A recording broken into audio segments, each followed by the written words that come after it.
Queridos irmãos, é um prazer muito grande de compartilhar a palavra do Senhor com vocês nessa manhã.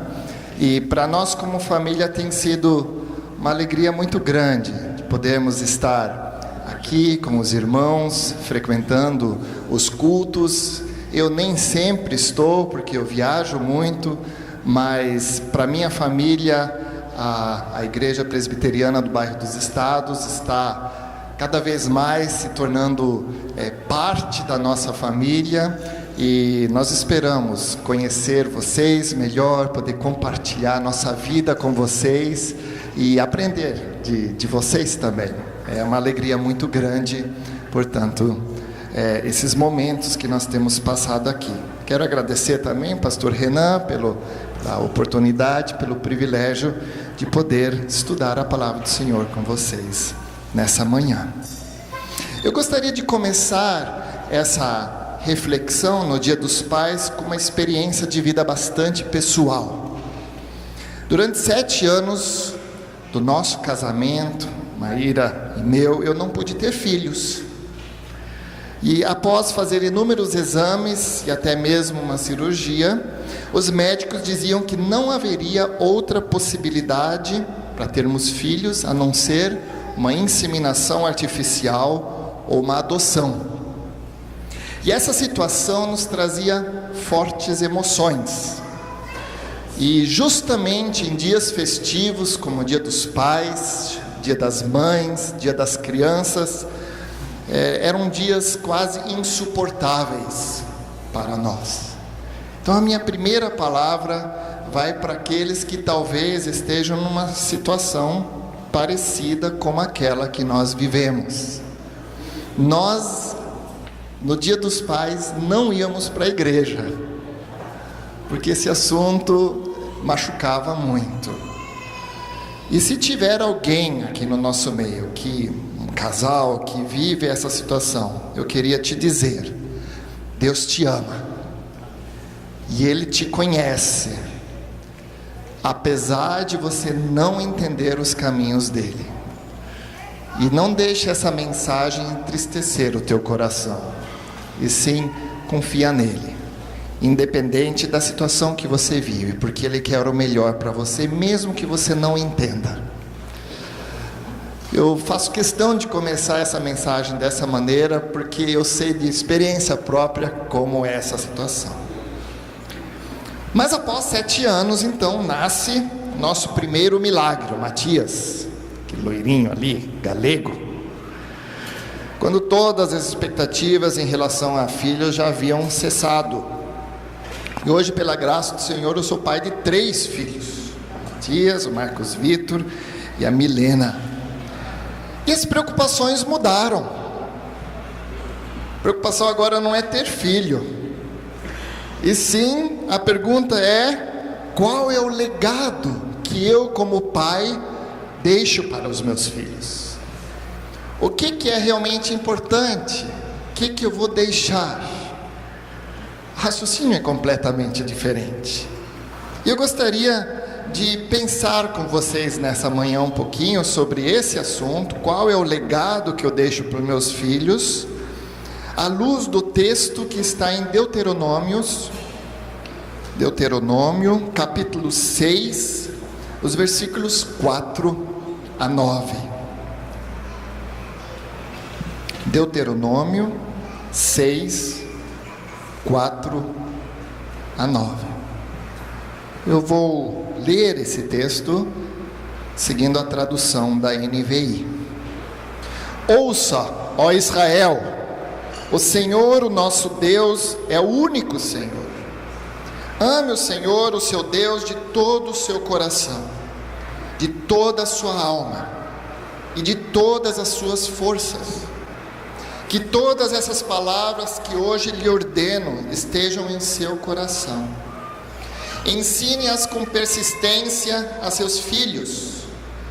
Converse sobre elas quando estiver sentado em casa, quando estiver andando pelo caminho, quando se deitar e quando se levantar. Amarre-as como um sinal nos braços e prenda-as na testa. escreva-as nos batentes das portas de sua casa, em seus portões. Vamos orar. Querido Deus e Pai, abra agora os ouvidos do nosso coração, do nosso interior, para que possamos ouvir a Tua palavra e que ela seja dita pelo Teu Espírito Santo, Senhor. Em nome de Jesus, amém. Depois que os israelitas haviam se recusado a entrar na terra do Canaã, vocês devem lembrar da história dos espias, eles permaneceram 38 anos no deserto de Parã e na região do oásis de Cádiz Barneia, aguardando a morte de toda aquela geração rebelde, conforme a sentença dada por Deus anteriormente. Somente depois da morte de toda aquela geração, continuou a peregrinação rumo à terra prometida. Finalmente, depois de 38 anos, os israelitas acampam novamente em Moabe, aguardando instruções de Deus para atravessarem o rio Jordão e tomarem a terra de Canaã.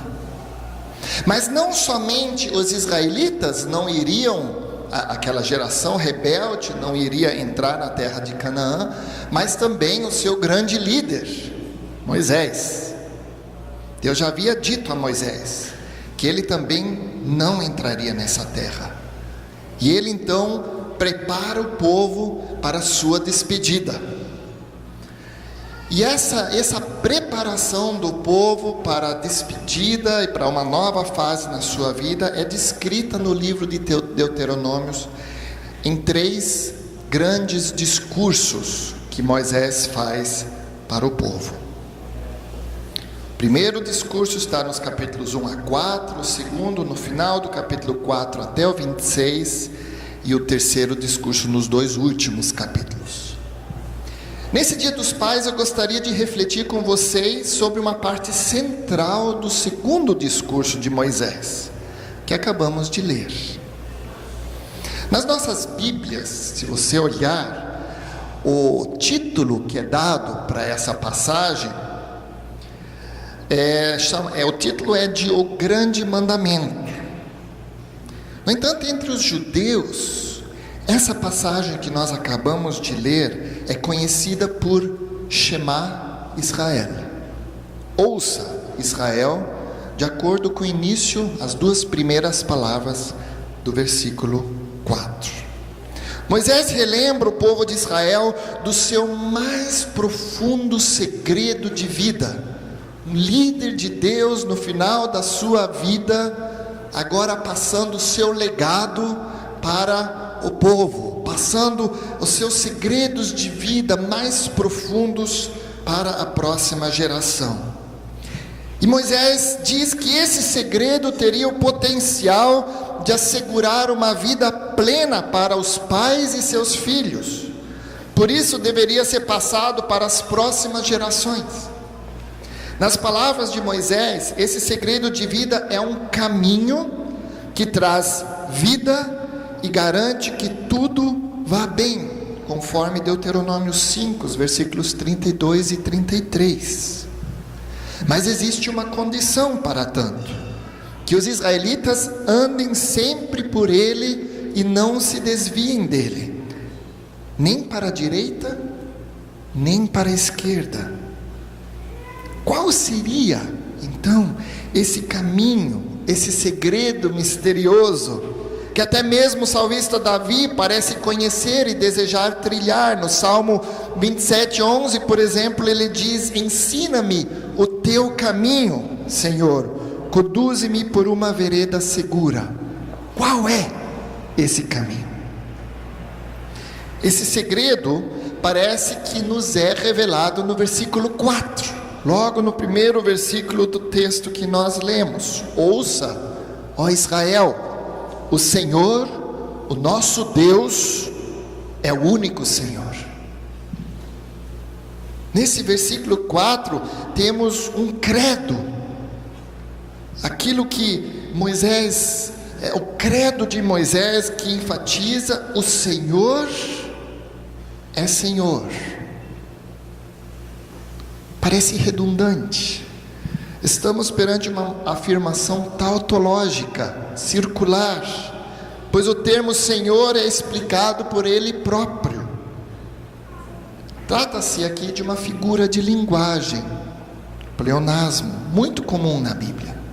E o que essas afirmações, o Senhor é o Senhor, essas tautologias, querem dizer na Bíblia? Com elas, o autor procura enfatizar a veracidade de uma afirmação, não deixando margem para dúvidas.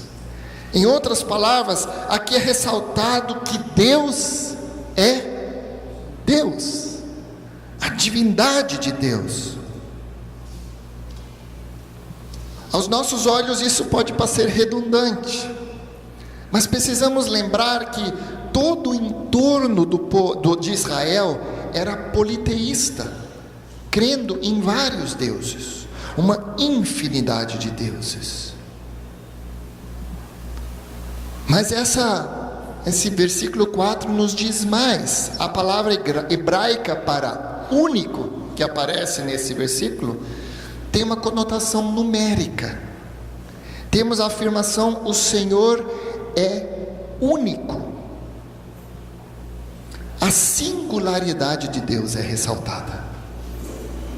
Não existe outro Deus igual Jeová. Mas mais do que isso, o versículo afirma que o Senhor é nosso Senhor. Isto é, o Deus dos israelitas é Jeová. O pronome possessivo nosso demonstra a existência de uma relação entre esse Deus e o povo. Deus é aquele Deus da aliança com Abraão, o Deus dos patriarcas de Israel, o Deus da história do seu povo, o seu Deus.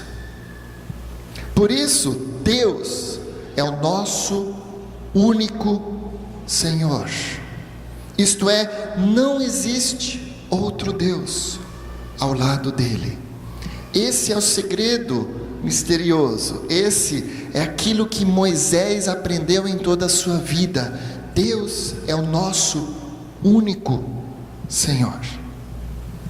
Será que o nosso mundo hoje em dia não é tão politeísta como o mundo dos israelitas naquela época? Será que ao nosso redor não existem tantos deuses quanto havia naquela época? Talvez com outros nomes, mas exigindo de nós fidelidade como aqueles deuses exigiam naquela época. O Jeová é o nosso único Senhor. A revelação desse segredo por parte de Moisés segue uma ordem. Versículo 5: ame o Senhor, o seu Deus, de todo o seu coração, de toda a sua alma e de todas as suas forças. No Antigo Testamento, poucas vezes se ouve falar sobre o amor dos homens a Deus. É muito mais enfatizado o amor de Deus pelos homens.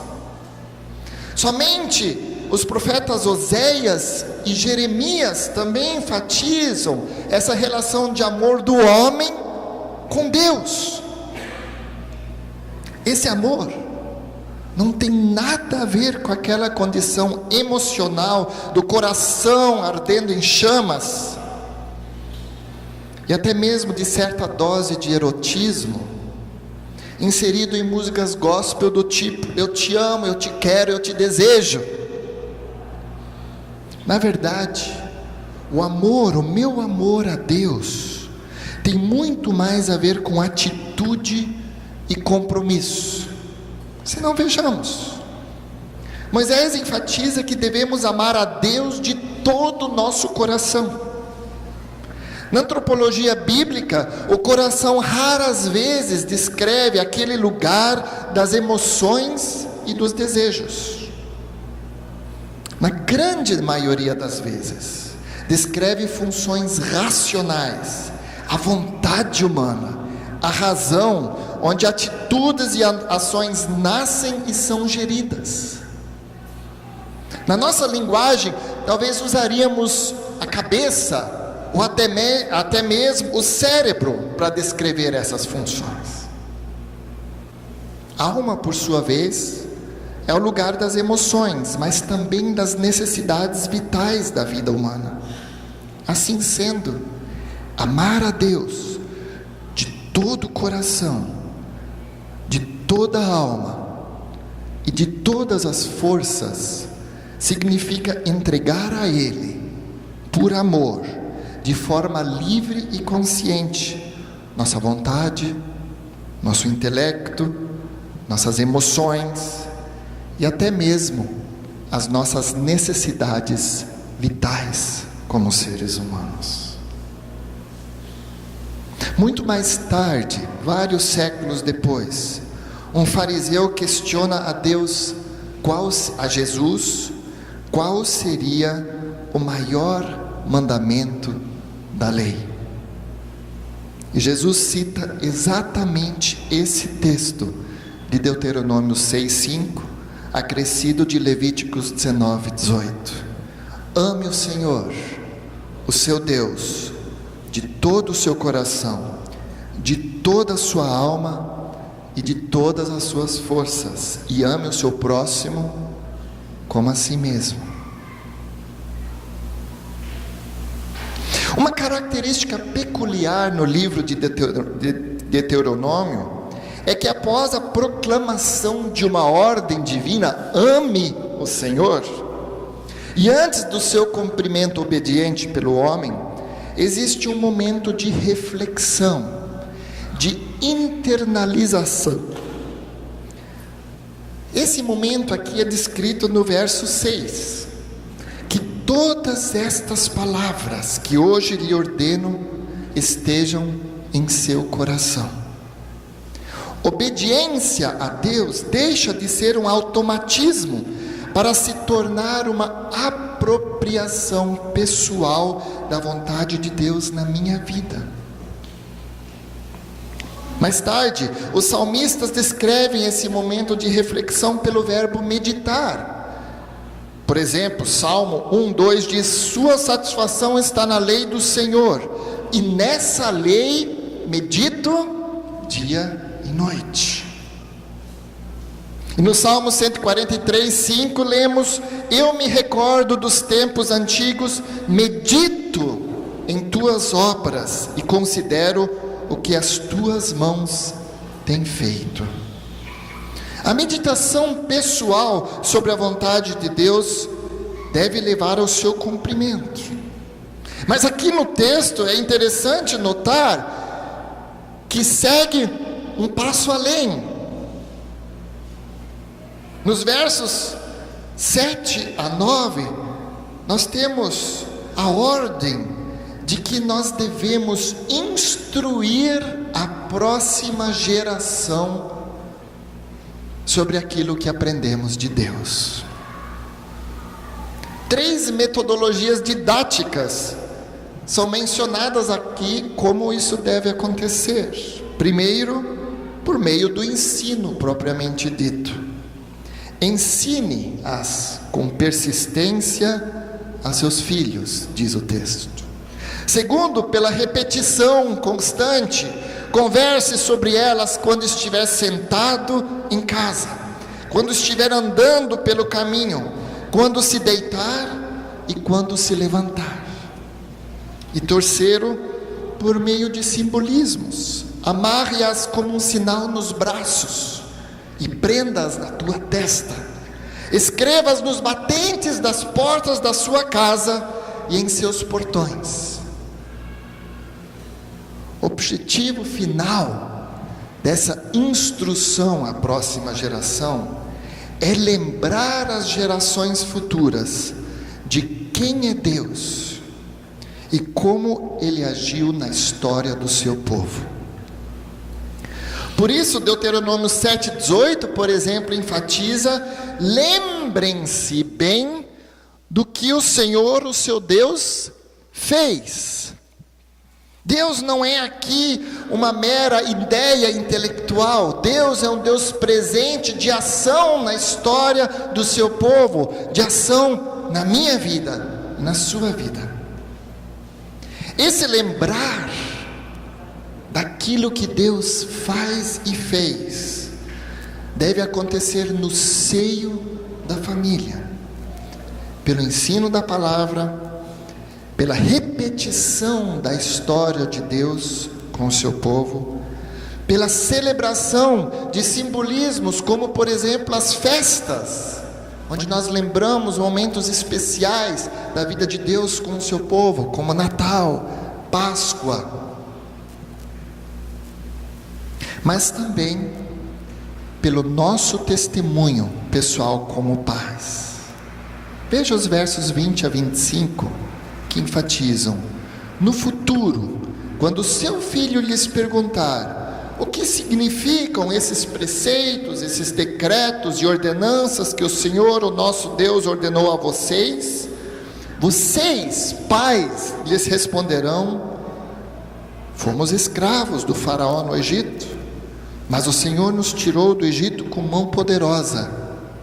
O Senhor realizou diante dos nossos olhos sinais e maravilhas grandiosas e terríveis contra o Egito e contra o faraó e contra toda a sua família.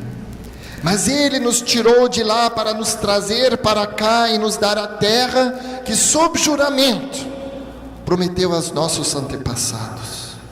O Senhor nos ordenou que obedecêssemos a todos esses decretos e que temêssemos o Senhor, o nosso Deus, para que sempre fôssemos bem-sucedidos e preservados em vida, como hoje se pode ver. Eu gostaria de concluir essa reflexão nessa manhã, nos fazendo 4 perguntas. A primeira é: você, pai e mãe também, conhece o segredo que pode mudar toda a sua vida e a vida de toda a sua família? O Senhor é Senhor da tua vida.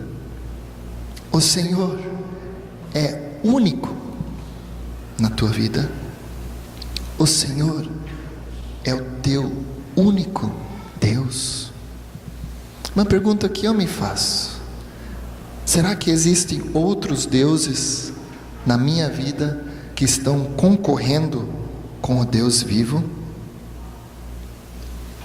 A segunda pergunta que eu gostaria de fazer é: será que eu amo esse Senhor de todo o meu coração, de toda a minha alma e de todas as minhas forças?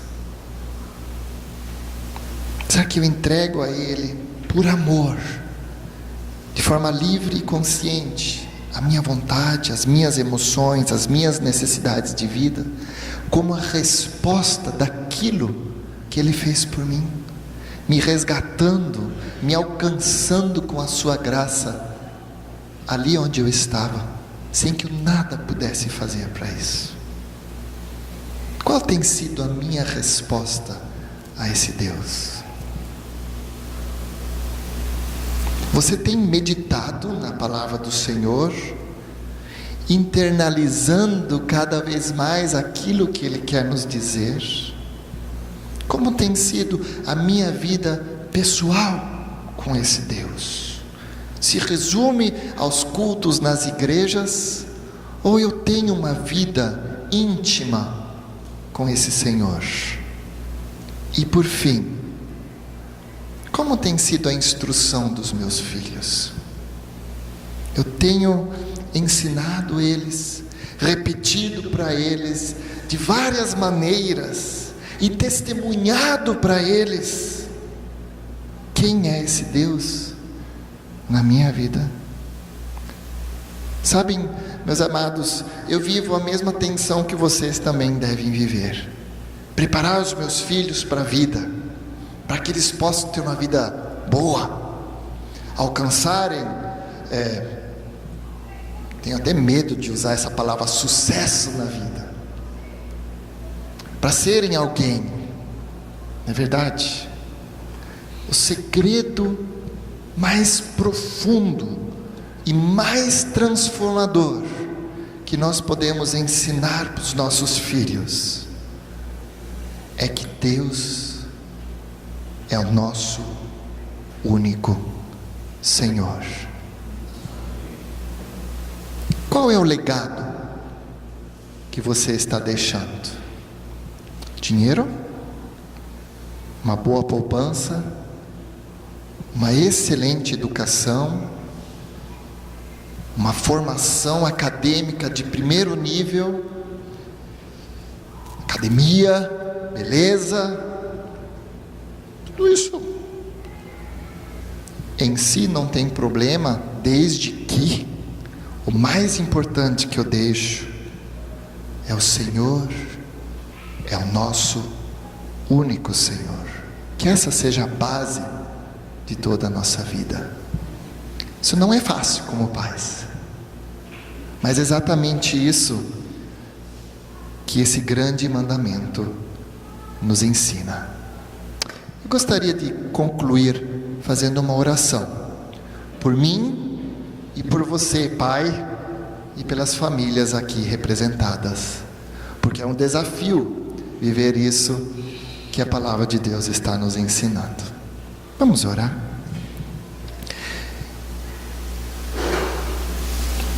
Querido Deus e Pai, nós vivemos sob muitas influências. Muitos deuses querem se levantar à nossa direita e à nossa esquerda, nos tirando desse foco que é Cristo, que nos alcançou com seu amor, que nos transformou, que nos selou através do seu sangue, Pai.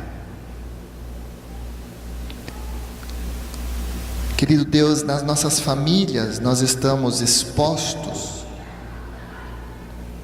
a inúmeras influências. Os nossos filhos estão expostos a elas. Nós vivemos nesse mundo, no trabalho, na rua, na escola, na faculdade, constantemente vivendo essas influências sobre a nossa vida. E quão rápido nós cedemos aos valores desse mundo. Quão rápido nós adquirimos na nossa vida o materialismo,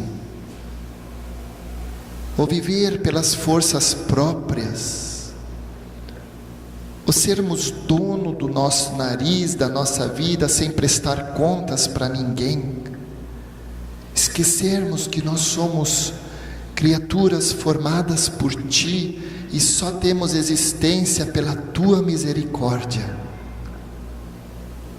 Que os nossos filhos são presentes Teus e que nós somos pais com o objetivo de deixar um legado para eles, que é o Senhor Jesus Cristo. Ó Pai, ajude-nos a termos nas nossas casas, nos nossos lares, o nosso culto racional, que ele não se limite às portas e às paredes da igreja, mas que ali nós possamos ser sacerdotes do lar, nós pais, assumir responsabilidade pela formação dos nossos filhos, a formação espiritual deles. Que nós oremos com eles, leiamos a palavra, testemunhemos para eles, que nós entendamos que o lar é o nosso primeiro campo missionário. É ali, ó Pai, que Tu nos colocaste para testemunharmos do Seu amor por nós e de como Tu nos alcançaste e nos transformaste. Querido Deus e Pai, tenha misericórdia de nós, que nós possamos ser pais piedosos, pais que Te amam de todo o coração, de toda a alma e com todas as nossas forças.